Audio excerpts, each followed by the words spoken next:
Est-ce que André-Marie, tu voulais faire l'introduction au séminaire? Non, non, non, vas-y là, je peux juste décrire un peu l'esprit de tout ça, et puis je pense que c'est bien capable de le faire. Mm. Ok, bah, je vais commencer alors. Mm. Bonjour à tous. Donc, ouais, voilà, cette série de séminaires a été créée pour le lundi, donc ce sera toujours de 10h30 à 11h30. A priori, ça devrait durer à peu près une heure, puisqu'on a 20 minutes de présentation, 5 minutes de questions pour chaque présentation. Ouais, le but cette série de séminaires, c'est de recréer un petit peu l'esprit du séminaire MATCU qu'on a à l'Université de Sherbrooke, pour ceux qui connaissent. Et puis pour les autres, c'était de créer un espace où on puisse donc faire des présentations soit sur son sujet, sur de la physique, pour présenter aux autres, soit pour des sujets un peu divers. Donc là, on a deux sujets qui affairent pas forcément exactement au sujet de recherche des deux présentants. On cherche encore des personnes qui voudraient présenter quelque chose pendant cette série de séminaires. Donc, n'hésitez pas à envoyer un mail, donc soit à Olivier, soit à moi, soit pour McGill, à Benjamin. Et puis, euh, et puis c'est ça. Je pense que c'est ça pour l'esprit du séminaire. Donc aujourd'hui, on va commencer par une présentation d'Olivier Gingras. Donc vous avez déjà son PowerPoint présent sur l'écran. Est-ce qu'on écoute ensemble? Excuse-moi. Quelqu'un a parlé, non? Je suggère de mettre tout le monde muet parce qu'il y a plusieurs qui ont leur micro ouvert. Est-ce que l'animateur peut mettre tout le monde muet? Comment on fait? Avant que tu me mettes muet, justement, Nicolas, m'a demandé aux gens qui présentent s'ils veulent les questions à la fin, Ça, puis leur parler du fait qu'avec la barre espace, on peut démuter. La barre espace? Oui, ouais, donc Olivier, est-ce que tu t'acceptes les questions pendant ta présentation? Je préférerais à la fin. Ok, donc si vous avez une question, je vous laisserai donc du temps à la fin. Moi, ça va être en anglais aussi. Ouais, peut-être qu'on va passer en anglais du coup. So if you have questions about this presentation, please wait for the end of the talk, and you will raise your hands and ask your questions. And so yeah, this first talk will be in English, and the second talk will be in French. As in our QMP, the presentators can choose their language, so that's the choice they made today. So Olivier, please proceed. Est-ce que ça enregistre? Juste savoir. Ouais. Okay. Oui, ça So enregistre. hello everyone. Okay. Hello everyone. Thanks for attending this first edition of the MATCU series. I'm very glad to start it off. And in the spirit of this presentation, I decided to talk about something that I'm really not an expert of, but that I find fascinating. And I think most of you will also think that it's fascinating. So it's about the emergence of consciousness in the brain. So of course, this is a big question in human history. And there are a lot of theories in neuroscience that try to tackle it. But today I will focus on a specific theory that takes its roots from free energy principle.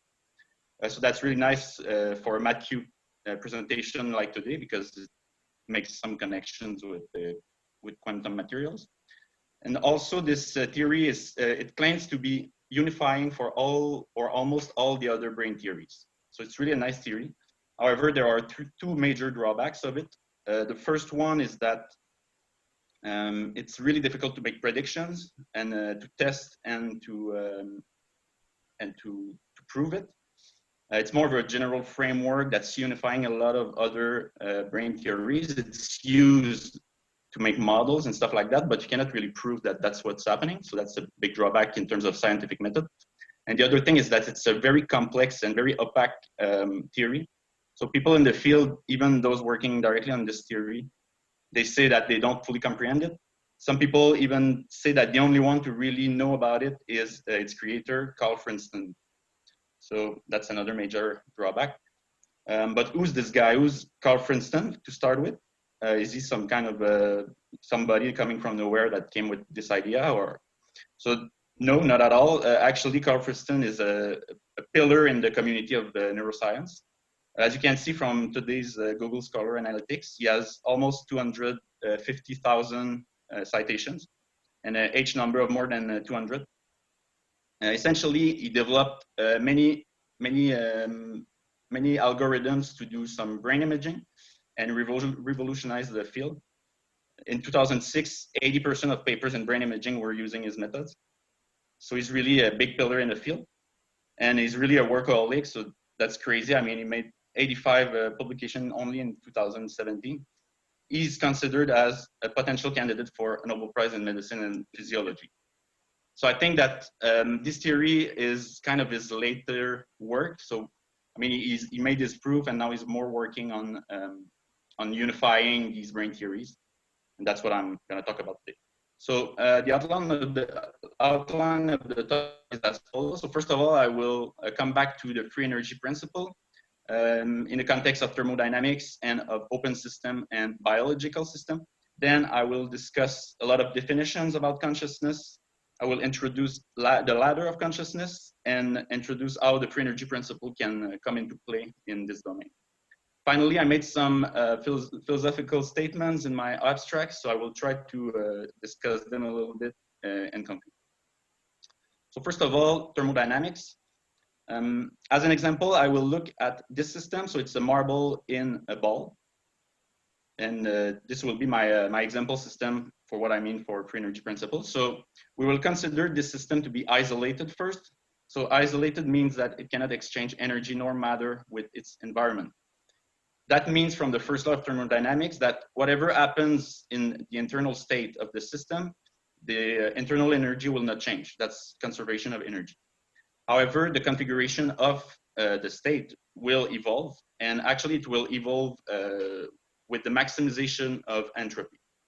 The reason for that is that entropy is related to the number of microstates that form the macrostate of the system, and it's also the probability of the system to be in such configuration. So if you want to evolve in positive time, then you will most likely go to the more probable solutions. So in the end, you want to maximize entropy and go to a stable solution with maximum entropy. So in an isolated system, you have the principle of maximization of entropy. If you relax the boundaries of your isolated system such that it's now a closed system, then it can exchange energy with its environment. So assume that you have an infinite bath with the temperature the same as the initial state. Then, okay, so first of all, I need to maybe just make the example. So in this case, you have the marble in the isolated system. It has some potential energy, and it has initial temperature, internal energy, and entropy in this configuration. So the energy will not change between configuration, but most likely the particle will feel gravity, which will convert its potential energy into kinetic energy. And then kinetic energy will be converted by frictionless force as heat. So heat, the production of heat with friction is an irreversible process. So basically you convert potential energy to kinetic energy and to heat by creating some entropy. And so the potential energy will be converted in heat in all the system. And so after relaxation, you will have that the marble will be fixed at the lowest point in the ball, and that the internal energy will not have changed, but the potential energy will have been converted into heat, and you will see an increase in entropy. So now you relax the boundaries to a closed system. And so this excess of heat will be transferred to the bath, which will basically absorb it all and not change because we assume it's infinite. And so you end up with the same entropy as the initial condition, the same temperature, but now you have a minimization of the energy of only this subsystem, the closed system. So when you look at an isolated system, you have maximization of entropy, but when you look at a closed system with constant entropy, then you have minimization of energy. So that's where the minimization principle comes from. The other thing with entropy is that it's an information theory quantity. So as I said, entropy is related to the number of microstates, and each microstate has degrees of freedom. So it means that each of these microstates has some information associated with. And so when you go to maximum entropy, you go to maximum information also. And so in the field, we usually say that entropy is a measure of disorder. So the most entropy entropic you are, the most disorder and the most random actually you are. On the contrary, if you have a low entropy, you have low disorder and low randomness.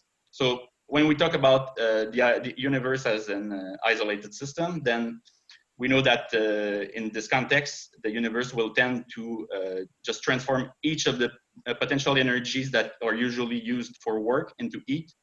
And at some point, there's no more energy used for work. Everything is heat, and you have the inevitable heat death of the universe. So this is really bad news for life. As was stated by Carl Sagan, the beauty of a living thing is not the atoms that go into it, but the way these atoms are put together. So that's really a statement about how living beings are ordered states and how they want to keep their entropy quite low, actually. And so this tendency towards maximization of entropy is quite bad. Basically, you end up being a rock more than a living thing. So more general for out of equilibrium open systems. So if you want to stay kind of in equilibrium, then you want to have a constant entropy. The other thing is that you don't want a large entropy because you want order. So you want to be restricted to a very limited set of states. And since you want constant entropy, then that means that you're somehow minimizing a free energy functional of the internal states of the system. The classical example of this is in the biological system is homeostasis, which is a dynamical equilibrium regulated to maintain variables constant. So as you may remember from biology, the human body is excessively sensitive towards the external conditions. And even when it's really hot like today outside, you need to stay in a certain range of temperatures. So temperatures, pH, the amount of glucose in your blood, the pressure, etc.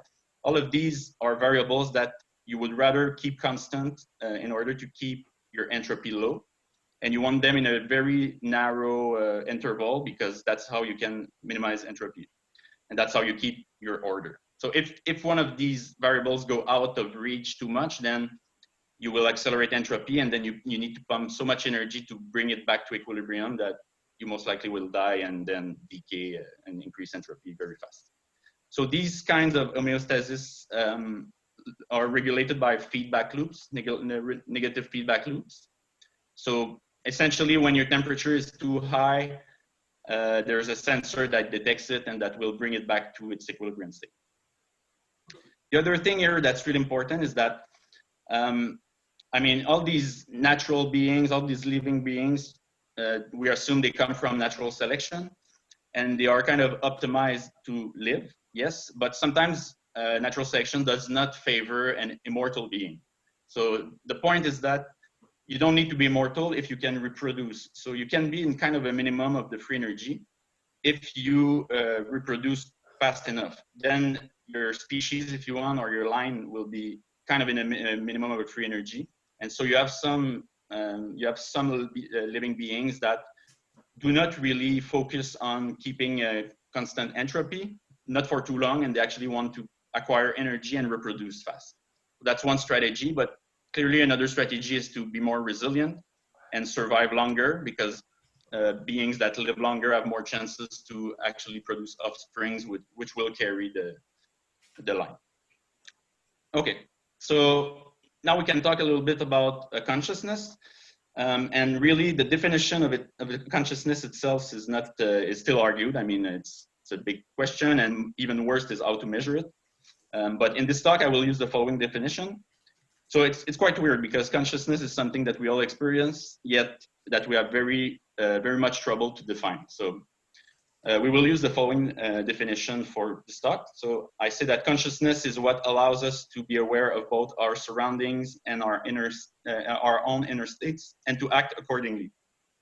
So consciousness is defined by 4 things: being aware, there's the surrounding, there's an inner state, and there's actions. So that's usually when I read paper in the field, I see these 4 sets of states that are basically the basics for a model. You have external fields, external states that are the surrounding. You have sensory states that are being aware. You have actions, and you have internal states.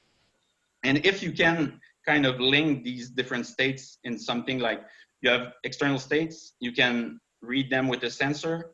This sensor will act on an internal state, and based on it, it will make an action either on the sensor or on the external state. Well, then you have something that is somehow conscious. But here we have a cell. So is a cell really conscious? So here I have the example of this cell that has a very complicated name that I'm not going to say.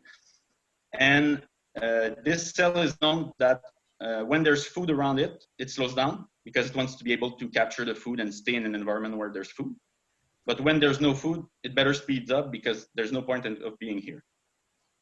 So this living being is responding to an external stimulus, but it has no perception of an inner state. If there's food, it's going to take it all. If there's not, it's going to move. So it's kind of a trivial action. I mean, you have an external state. So is there food or not? You have a sensor to tell you if there's or not. And then directly there's an action depending on the sensor, and that acts on the external state. So there's not this part about an internal state. In order to have the first step in the ladder of consciousness, you need to somehow have an inner state. So this is the example I have here, Dugesia trigrina. So this is a worm which has a neural system, which not only allows it to read if there's food near, but also it can know if it's hungry or not. And now there's an action that depends on the inner state. So if it's hungry, it will move towards food, it will look for food. But once it found food, it will eat, and then it will be sated, and it will just rest until it's hungry again. So this is kind of the first step in the ladder of consciousness. There is all of these 4 elements that come into play. The second step, well, all of these can be argued, but that's how I chose them from actually this video, is perception at the distance. So that adds context and a depth to the world of the living being. So here we have some kind of frog that can see its prey, and it can follow its prey basically. So it doesn't have to be very near the prey to really sense it. It can look around, and it has a more complex representation of what is the world.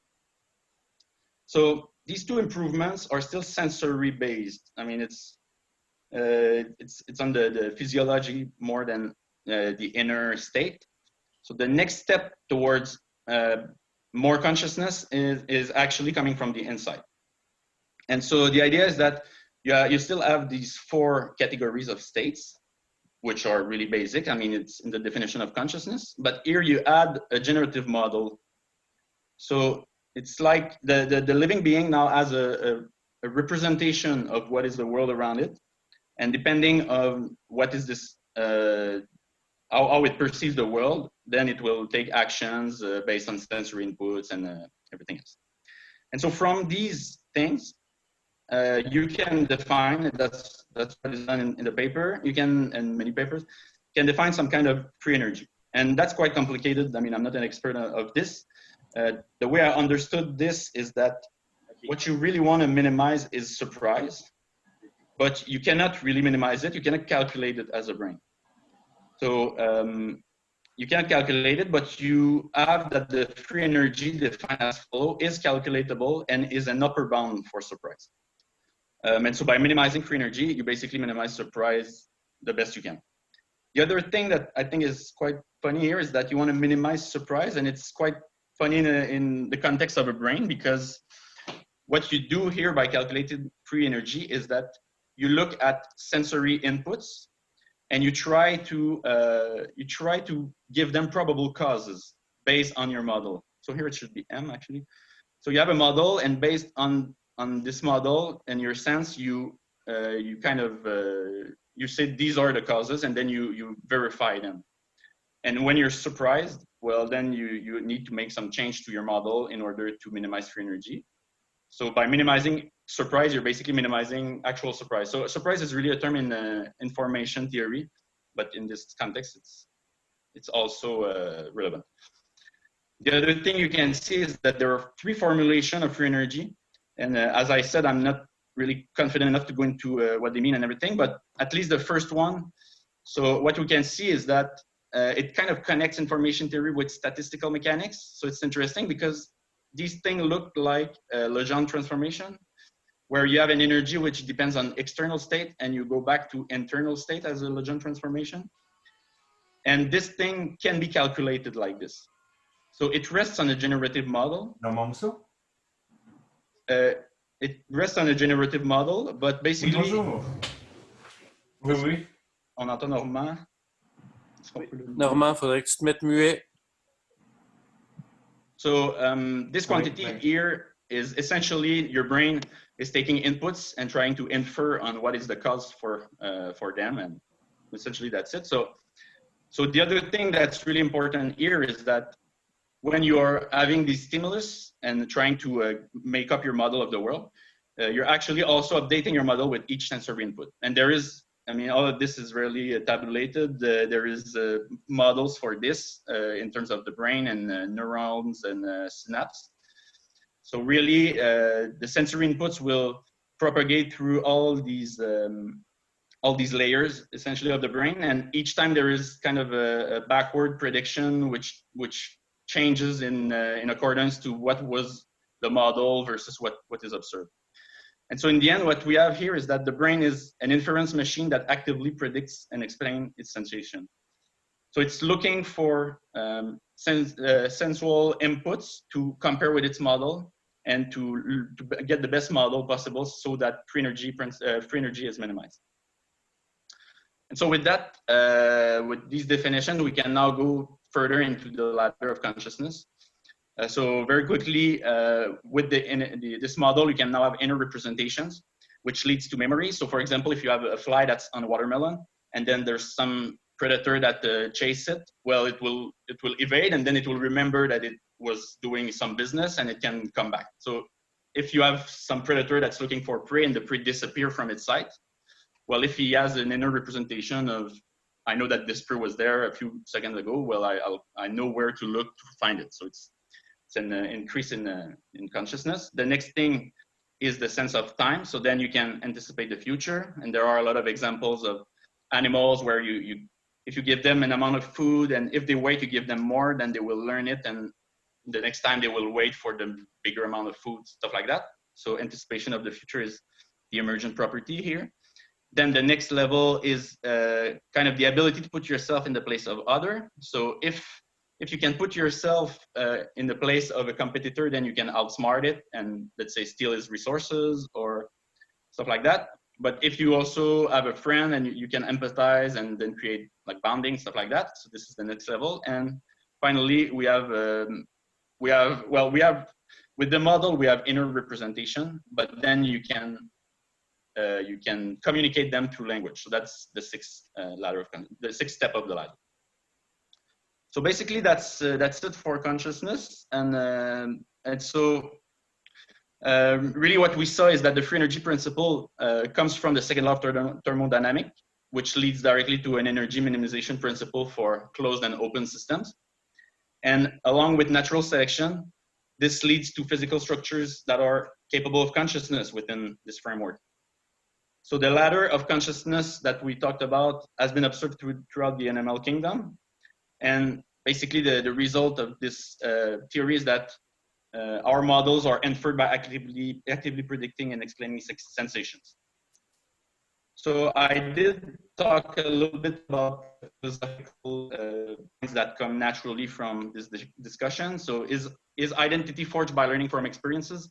I think that's pretty much the essence of this theory. So of course, this theory shows that just from this principle, you can explain learning and I mean, having an inner representation and how consciousness can emerge from a basic theory of determinism, basically. So that's kind of clear, but then the next question is more about us. So as we are minimizing this free energy, our brain is trying to stay in a limited access of state. So does that kind of explain what are the patterns that we see ourselves going into? And even though they're dynamical, I mean, you're not always in the same state, but you can see some patterns and some loops. So are we stuck in the loop? The other thing here is that it's really difficult to change a habit once it's really established, because your model is so trained with these limited number of states that if you want to change a habit deep enough, you need to well, you better aim for the long run because you want to stabilize into some kind of minimum of the free energy. And just to mention, I didn't have much time, but if you have a question, I could try to give my sense of it. But this theory was used to help explain a lot of mental disorders such as schizophrenia, anxiety, depression, psychosis, and symptoms of autism, Parkinson's disease, and psychopathy. I mean, that's the point of this theory, is that you can basically explain everything. It helps a little bit, but it's not the proof that it's exactly what's going on, because it's, as I said in the beginning. Yeah. The other question I raised in my abstract was, can we apply these ideas to larger scales than the brain? So of course, communication, it came a long time ago. We evolved since then. So are we already in the next step of the ladder? What is it? Is it some kind of collective consciousness? Something that's quite clear to me is that as a species, as a community, we are really not at an equilibrium. We're really out of equilibrium, and it's changing a lot, and we are affecting a lot our environment. So we can see here the number of extinction per kind of domains of the animal kingdom, and this is the 6th extension. So perhaps we should try to look at some of these principles of free energy to help ourselves go into a more equilibrium state. And these ideas come from maybe resilience and sustainability. And of course, we need to have some kind of feedback loops in our society that helps us regulate how our society is constructed. Because at this point, I think we can almost kind of define society as some kind of entity that should be trying to minimize its free energy in order to have a long-term effect. And so on this, yeah, that's pretty much it. So I'd like to thank you for your attention. Thank you, Olivier, for this great presentation. So if you have questions, please raise your hand, and I will say if you want to ask some questions. So I have a question to start, if nobody has a question yet. I wanted to, because you presented the theory and how beautifully it describes our behavior, but do you have some examples of a limitation of this free energy theory, or is it like a perfect theory and everything is all right? So that's what I meant basically at the beginning, is that it's a little bit like string theory, if you want, is that you can always fine tune some parameters to make it work, but never actually verify it. So there's no drawbacks in this sense, in this theory, because so far it can explain everything, but that's kind of a problem, because you cannot, I mean, you need at some point to have limitations, and there's none for this, and you cannot see any. So that's why it's not really in accordance with like a scientific method in general, I would say. But at the same time, they say that it helps for comprehension of some things.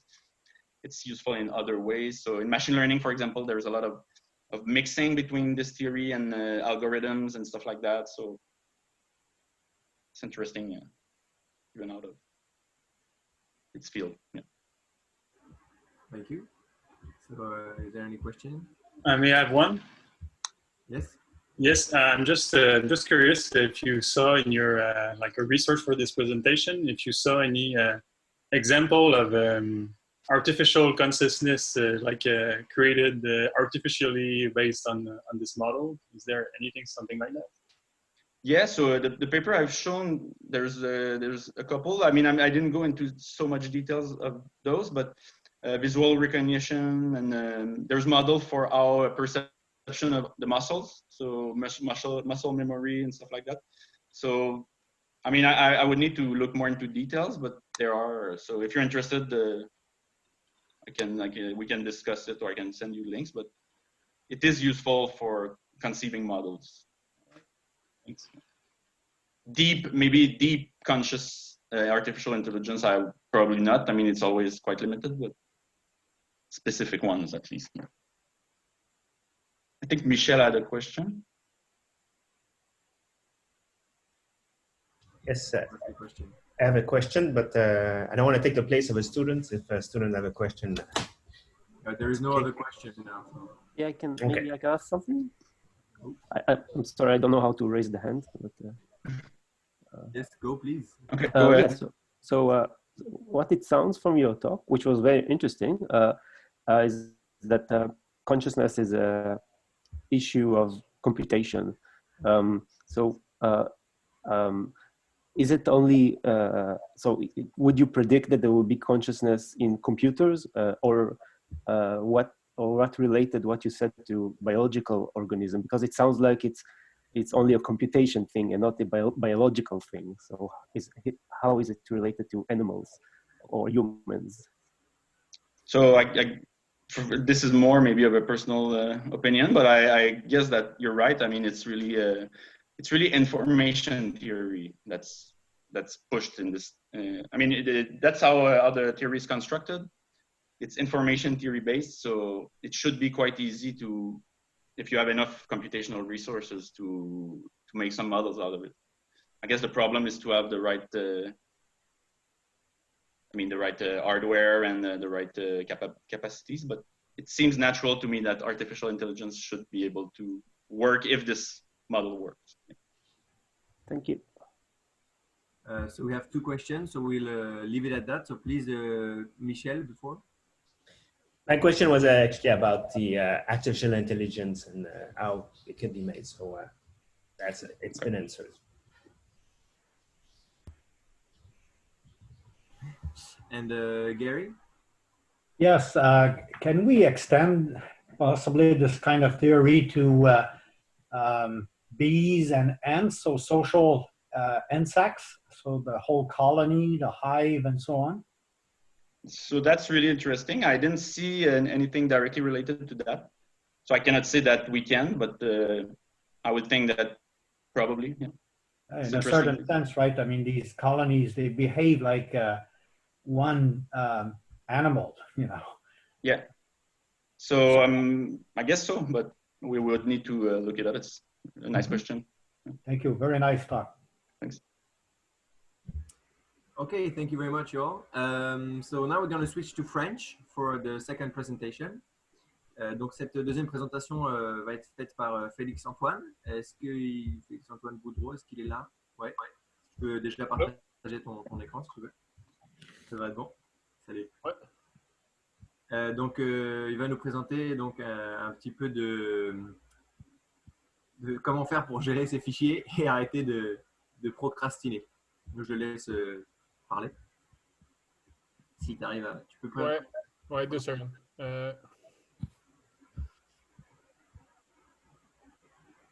OK. OK, vous voyez ça? Ouais, c'est bon. Je sais jamais. OK. All right. OK, je peux y aller? Ouais, vas-y, tu peux y aller. OK. Pour ceux qui ne me connaissent pas, je m'appelle Félix-Antoine Boudreau. Je suis étudiant dans le groupe de Michel Côté avec Olivier. Moi, je vais faire un peu comme Olivier. Je vais parler d'autres choses de physique puis de matière condensée au RQMP. Donc, je vais parler plutôt d'un logiciel que j'utilise dans la vie de tous les jours. Donc, moi, je fais des simulations numériques et pour m'aider dans mes travaux, j'utilise un logiciel qui s'appelle Git. Puis, selon moi, c'est quand même un logiciel excessivement utile dans ma vie de tous les jours. Puis, je pense que c'est quand même intéressant de pouvoir le présenter à tout le monde. Puis, pour ceux qui ne connaissent pas ça, ceux et celles qui ne connaissent pas ça, je pense que c'est une bonne idée de connaître ça un peu. Donc, avant de commencer, si jamais ça vous arrive de perdre la tête quand vous travaillez dans vos choses, puis que votre desktop, il ressemble un peu à ça, puis c'est un fouillis complètement, puis que vous ne savez plus où donner de la tête quand vous travaillez. Quand vous faites des projets, exemple des articles, puis que vous vous ramassez à copier-coller vos fichiers en différentes versions, puis que éventuellement il y a une liste infinie de fichiers du même projet, puis que donc c'est facile de perdre la tête, puis des fois on ne sait pas trop comment s'organiser. Puis Git, ça va permettre un peu de résoudre ça, si jamais vous voulez essayer ça un jour. Donc c'est ça que je vais vous parler. Donc si jamais vous reconnaissez dans qu'est-ce que je viens de montrer, ben, c'est le temps de get good puis de regarder les outils qui existent pour s'aider à s'organiser. Donc, vous en avez peut-être déjà entendu parler. Donc, là, j'ai dit Git, mais il y a aussi d'autres termes qui ressemblent. Exemple, GitHub, GitLab, Bitbucket, Mercurial, Subversion. tous des termes qui tournent autour du même concept, qui est la gestion de fichiers ou le gestionnaire de version de fichiers. Donc, ce que je vais faire, c'est parler de 3 petites histoires autour de Git, montrer c'est quoi l'histoire de Git, puis un peu comment ça fonctionne. Fait que ça. Donc, 3 petites histoires. Une qui est quand même récente, que c'est mon superviseur, Michel Côté, qui m'a parlé d'un article dans le New York Times qui parlait du nombre de cas de coronavirus en Californie. On peut voir qu'eux, ils surfent encore pas mal sur la première vague, puis que ça n'a pas l'air de diminuer tout de suite. Mais en tout cas, outre le contexte et l'article en tant que tel, à la fin, c'est écrit que la méthodologie et les données que l'article a été fait dessus, on peut les retrouver sur GitHub. Donc, des fois, on ne sait pas c'est quoi GitHub, puis on voit ça, puis j'aimerais ça voir les données. Puis, donc, c'est ça que je vais vous présenter un peu. Donc, deuxième petite histoire. Excusez. Ça, c'est quand on clique sur le lien du New York Times, on tombe sur cette page-là, puis on peut voir qu'il y a des fichiers, il y a des choses. Fait que, comment est-ce qu'on interagit avec ça? Je vais un peu expliquer comment ça marche. Deuxième petite histoire. L'année passée, on a tous entendu parler de les fameuses images du trou noir, puis c'était donc bien impressionnant, puis c'était vraiment impressionnant, en fait. Puis on a peut-être entendu parler aussi de Katie Booman, qui est la jeune femme ici qui a travaillé sur le projet. Et peut-être pas tout le monde qui est au courant, mais les données de l'image et les algorithmes qu'ils ont fait pour analyser l'image sont tous publiés de façon open source et transparente sur GitHub. Donc, si vous n'avez pas compris encore déjà, GitHub, c'est un site web qu'on peut mettre des fichiers dessus, là, un peu comme Google Drive ou un cloud. Puis, les données du trou noir, ils sont là-dessus. Et les algorithmes qui ont été utilisés pour les analyser sont là-dessus. Là, il y a des gens qui se sont mis, il y a comme une petite controverse, les gens ils sont mis à cliquer sur l'onglet Contributors au projet. Et ils ont vu que dans toutes les lignes de code du projet, Katie Booman, qui est ici, en a contribué pour 2500, mais AKL, je ne me souviens plus de son nom complet, mais qui est un autre chercheur dans le projet, il en a contribué pour 860 000. Donc là, les gens, ils ont sauté sur leurs chevaux et leurs grands bas, puis ils ont dit « Hey, Katie Booman, elle a quasiment rien fait versus AKL. Puis pourquoi est-ce qu'on parle de Katie Booman ou pas d'AKL à la place? » Puis là, ça commençait à capoter un peu, puis les gens ne savaient pas trop donner de la tête non plus. Donc, juste pour conclure ça, direct tout de suite, en ce moment, les 800 000 lignes de code, c'est pas vraiment du code, là. Parce que 800 000 lignes, c'est vraiment beaucoup de lignes de code. Donc, c'est plus des fichiers de données qui ont été comptabilisés par GitHub comme des lignes de code, mais c'est du data, essentiellement. C'est comme s'ils ont juste uploadé un fichier de data de je ne sais pas combien de milliers de lignes de données, puis ça a été comptabilisé comme des lignes de code. Mais l'algorithme en tant que tel, c'est plus Katie Booman qui a travaillé pas mal juste sur l'algorithme, mais pas sur les données qui ont été uploadées sur GitHub. Grosso modo, on ne peut pas conclure de qui a contribué plus qu'une autre en regardant les lignes de code attribuées par GitHub. Donc, s'il vous plaît, faites pas ça. Troisième petite histoire qui est un peu un rappel de l'école d'été du RQMP en 2018, donc dans le temps où est-ce qu'on pouvait faire des écoles d'été. Dans ce temps-là, il y avait une soirée quand même assez arrosée dans les résidences, puis on jasait de créer, pour ceux qui s'en rappellent, j'ai créé un logiciel qui générait automatiquement des présentations PowerPoint à partir d'une liste de buzzwords. Donc, pour une histoire courte, on a eu bien du fun à créer des buzzwords dans cette salle-là avec les divans. Et moi, j'étais sur mon ordi, j'ai tapé un code en 30 minutes qui générait un fichier, des présentations Beamer avec les buzzwords, puis ça produit des affaires comme ça. Donc, le code que j'ai fait, je l'ai publié sur GitLab, donc il est pas mal similaire à GitHub. Puis si jamais vous voulez contribuer à ça et aller voir c'est quoi, ben c'est disponible en ligne. Donc, c'est quoi ça, GitHub, GitLab? Je plonge dans le sujet. Donc, définition de Wikipédia, Git, c'est un logiciel de gestion de version décentralisé qui a été créé par Linus Torvalds. Donc, pour ceux qui ne connaissent pas c'est Charles Linus Torvalds, ben, c'est ce monsieur-là qui est le premier auteur du kernel Linux. Donc, les gens qui utilisent Android, Ubuntu, Debian et compagnie, tous ces systèmes d'exploitation-là, c'est basé sur le kernel de Linux, puis c'est ce monsieur-là qui a commencé ce projet-là. Donc, depuis ce temps-là, il y a eu des centaines de personnes qui ont contribué, mais c'est Linus qui a qui maintient ça, qui est encore le headmaster, si on veut, de ce projet-là. Donc, juste pour donner une idée de la personnalité de Linus Torvalds, à un moment donné, il a donné une présentation sur Git dans les locaux de Google, qui est la présentation disponible sur YouTube. Et il a fait un disclaimer au début de la présentation. Et on peut lire, c'est ici, on peut lire que Concurrent Version System, qui est un peu la même chose que Git, mais j'en parlerai pas. Puis il comparait ça au Devil.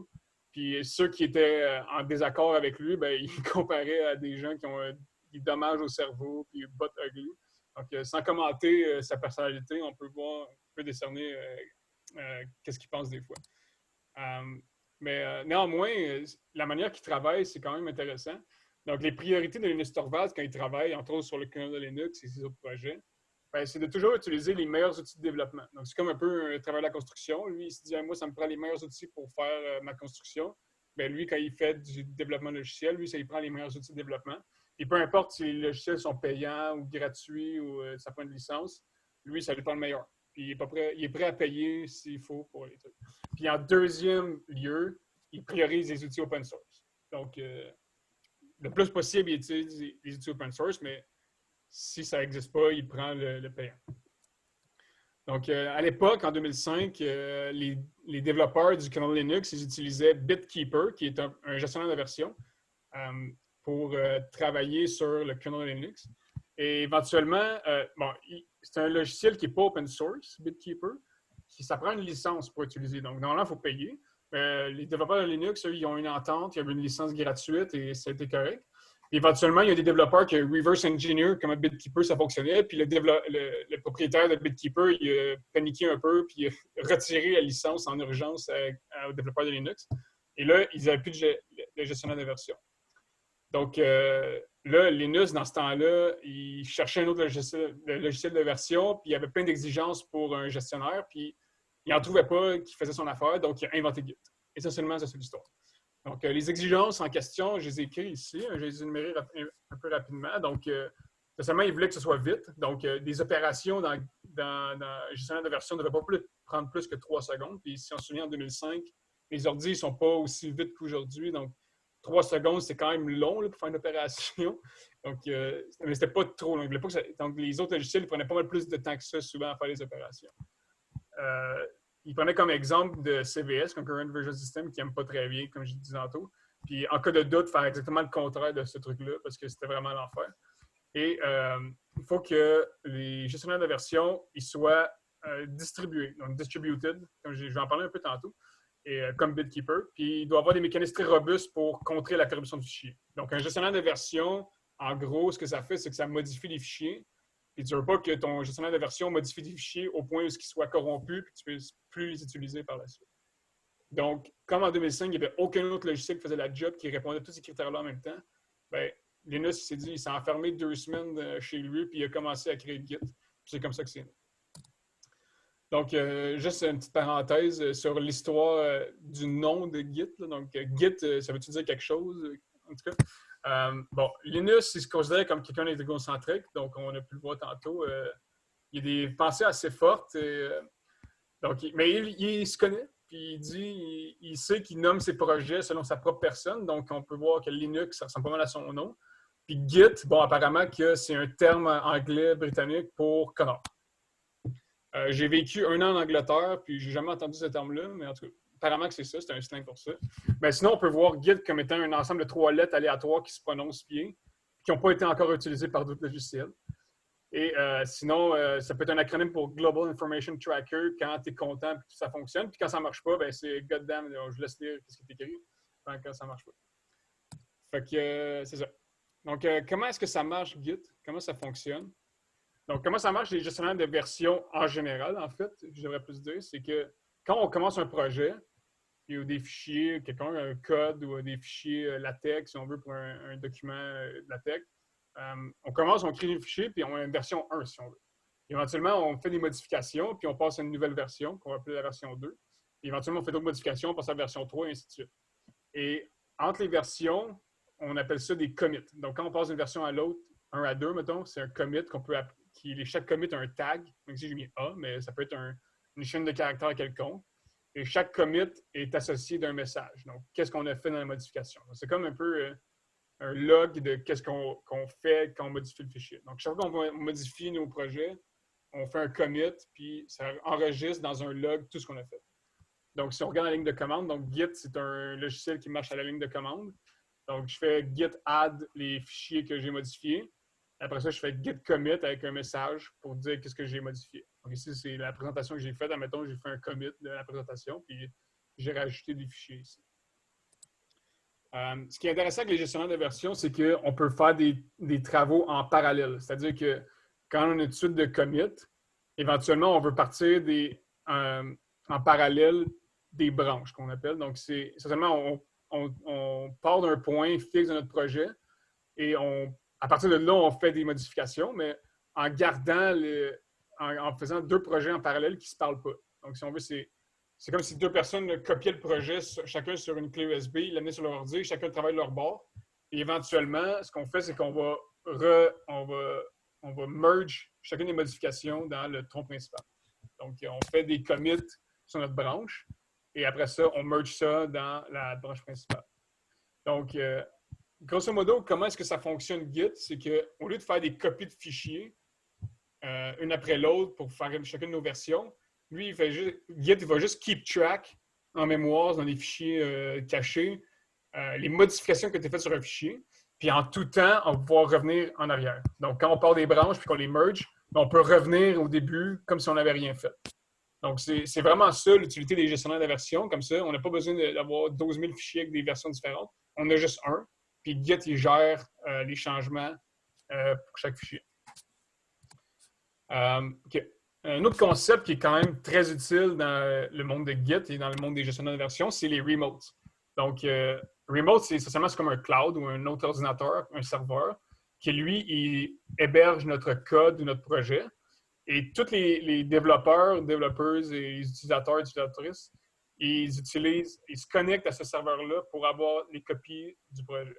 Donc, moi, ici, on peut voir ça ici comme des laptops individuels, si on veut.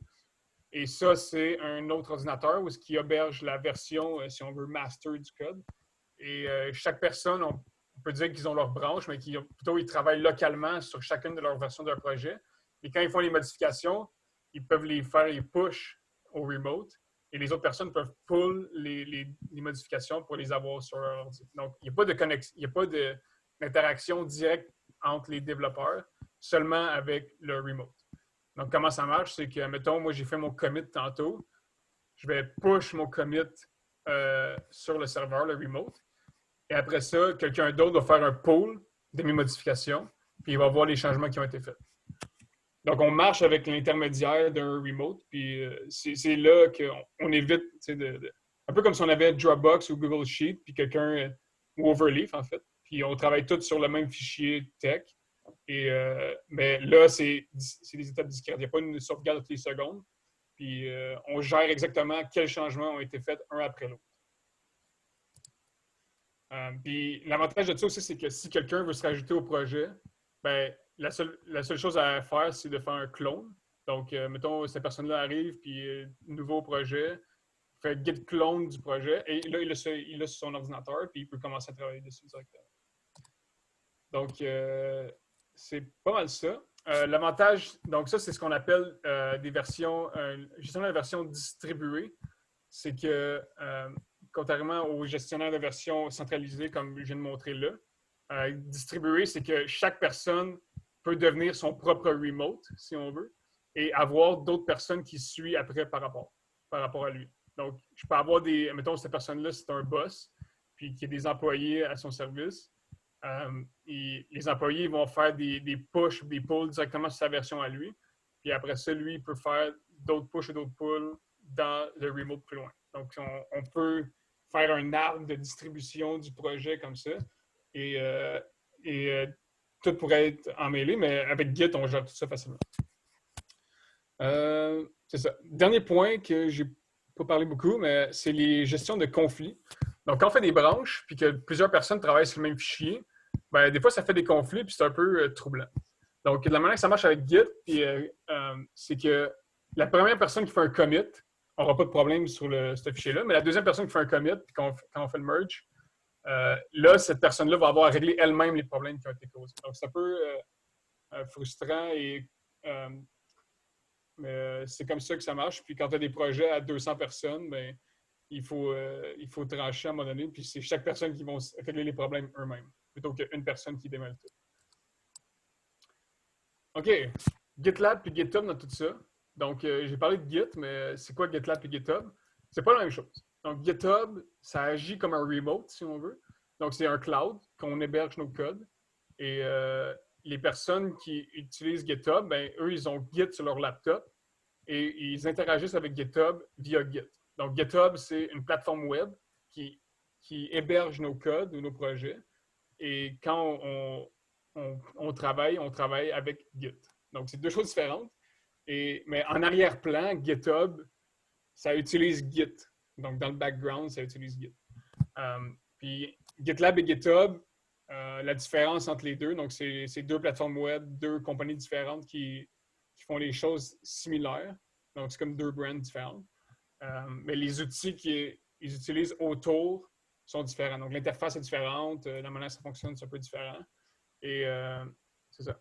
L'avantage d'utiliser GitHub et GitLab, c'est que autour de ces plateformes web-là, ils ont d'autres outils comme pour faire du continuous integration, par exemple, pour faire des issues. Donc, les gens qui trouvent des bugs dans le code, ils peuvent, au lieu d'aller fixer le bug eux-mêmes, ils peuvent juste se déclarer développeur en créant un issue.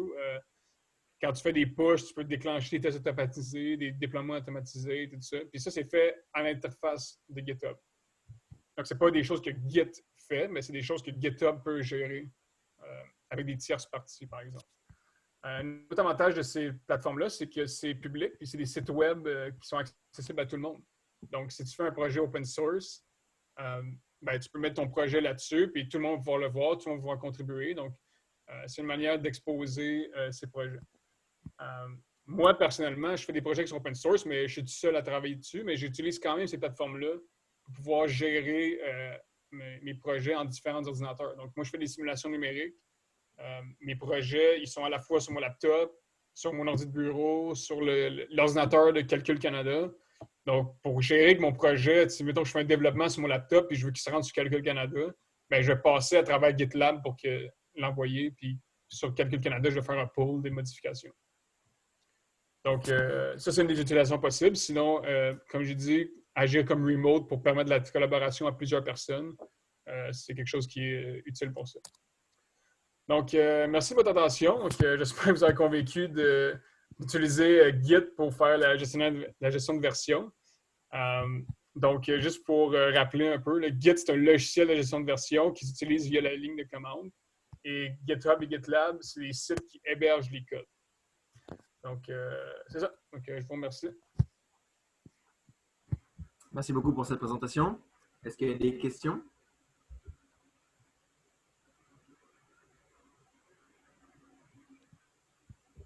Oui, François? Oui, merci pour la présentation.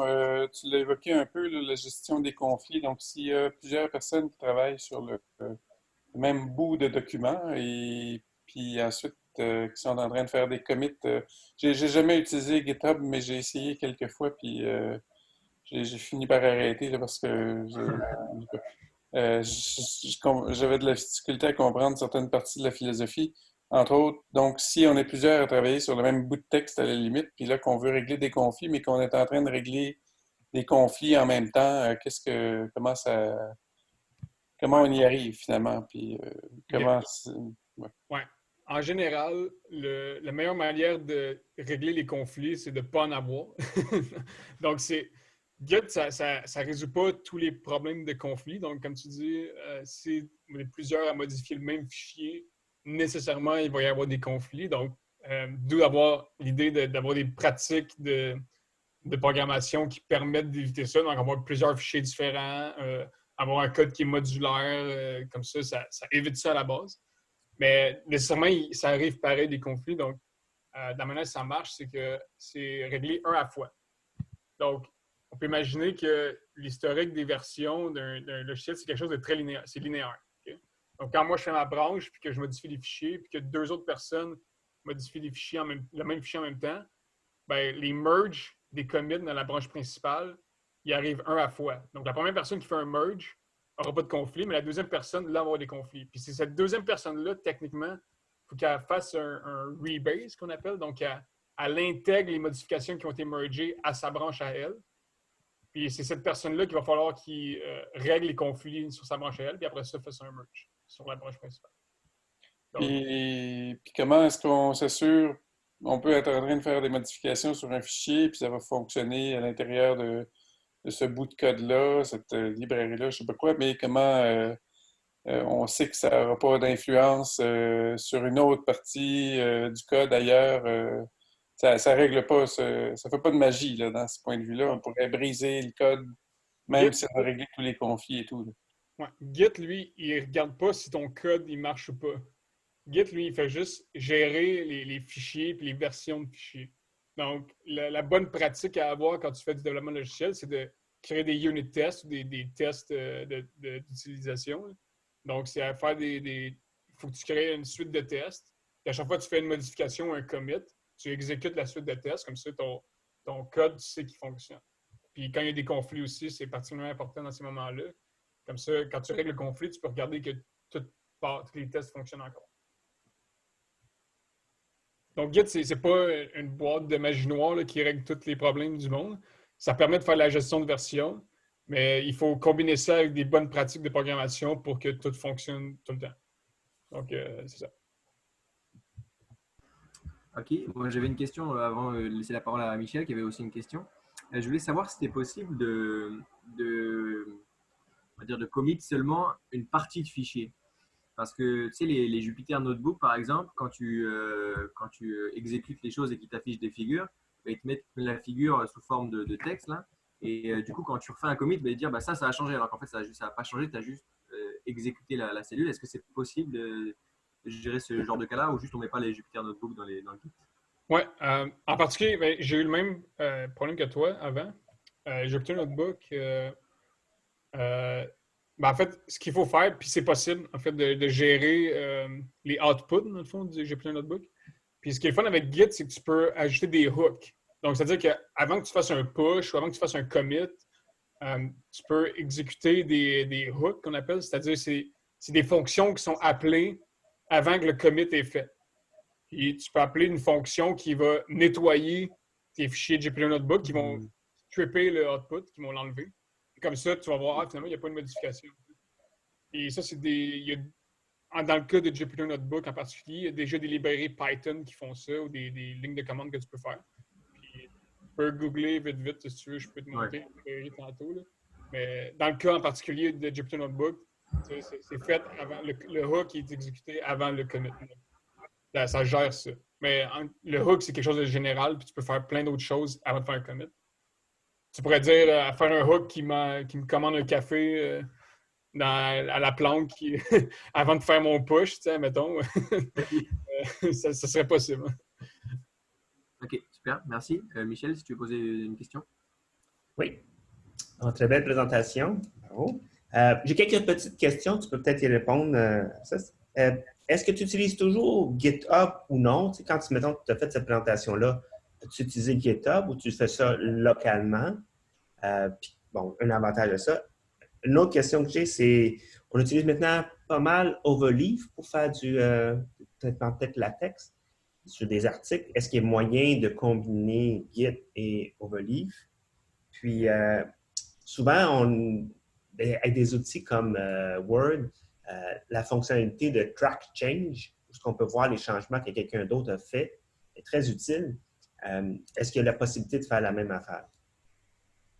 OK. Donc, première question. Oui, j'utilise GitLab, en fait. Moi, je préfère GitLab à GitHub pour la raison que c'est plus les outils qui sont autour des deux plateformes, en fait, qui sont différentes. Moi, j'utilise GitLab parce que tout est intégré dans GitLab, tout est gratuit à la base. Je peux avoir des projets privés qui ne sont pas open source. Dans GitHub, il faut payer pour avoir des projets privés. En tout cas, c'est des fonctionnalités différentes. Et oui, moi, j'héberge, mettons, mes présentations, je les mets sur GitLab. C'est comme un backup, si on veut. Moi, je m'en sers comme... Ça peut être une utilité qu'on peut se faire de GitLab, c'est s'en servir comme backup. C'est comme un cloud. Puis à chaque fois que je fais des modifications, je les upload sur le cloud. Puis si jamais mon ordi, je le perds ou il brise, ben, j'ai juste à faire un pull ou un clone de mon projet, puis j'ai rien perdu. Deuxième question, Overleaf. Ouais, Overleaf, je suis pas mal certain, les outils comme ça, ils utilisent Git en background. Donc, c'est très utile, là, dans le fond, parce que il y a des backups, il y a des commits qui se font à chaque seconde, si on veut. Puis tu peux revenir en arrière comme tu veux. Ta question, c'était plus est-ce qu'on peut utiliser ça en parallèle avec Git? Ben, Ouais. moi, personnellement, mon mémoire de maîtrise, je l'ai fait avec Git puis GitLab. Oui, tu peux. C'est pas vraiment une utilisation parallèle. Je pense pas que tu peux. Il n'y aura pas d'avantage à faire ça en parallèle. Puis en fait, Overleaf, tout est intégré dans la plateforme web. Je pense pas que tu vas pouvoir communiquer avec Git directement avec Overleaf. Okay. Donc, je sais pas si je pense pas que c'est possible. Donc, tout se fait dans la plateforme web. Tu ne feras rien localement, mais il n'y a rien qui t'empêche de downloader le projet, faire des commits localement, puis re-uploader le projet après, mais il n'y aurait aucun avantage à faire ça, donc je pense pas que c'est à faire. Puis, troisième point, est-ce que j'ai oublié ta question? C'est si on fait mettons, on fait un article, puis est-ce moyen de voir les changements, puis highlighter les changements qu'il y a eu d'une version avec un collègue ou non? Oh, oui. Donc, ça, c'est une des fonctionnalités de Git que je n'ai pas parlé, c'est faire un diff. Donc, tu peux faire des diffs entre des versions et entre des commits. Donc, Git diff, les noms des commits, puis tu vas voir qu'est-ce qui a changé dans tel fichier, mettons, entre les deux commits, qu'est-ce qui s'est passé. Une autre fonctionnalité qui s'appelle le Git blame, qui peut, dans le fond, c'est tu regardes un fichier en particulier, puis plusieurs lignes de fichiers sont venues avec des commits différents, si on veut. Et tu peux voir quel commit a modifié en dernier quelle ligne. On appelle ça le Git blame. Puis, une histoire drôle de ce feature-là, c'est que la personne qui a inventé le Git blame, après une couple de mois de développement dans Git, elle ne se souvenait plus qui avait fait Git blame. Puis il trouvait que c'était un feature pas mal cool. Puis là, quand il a fait Git blame de ce feature-là, il a vu que c'était lui-même qui avait fait ce feature-là. Donc, il s'est rappelé que Git blame, ça venait de lui. Puis le nom Git blame, justement, c'est pas représentatif de qu'est-ce que ça fait vraiment, mais c'est représentatif de qu'est-ce que tu veux faire avec ça. C'est-à-dire que s'il y a un bout de code qui a un bug, puis tu veux savoir qui a fait le bug, tu vas faire git blame pour savoir qui a introduit le bug.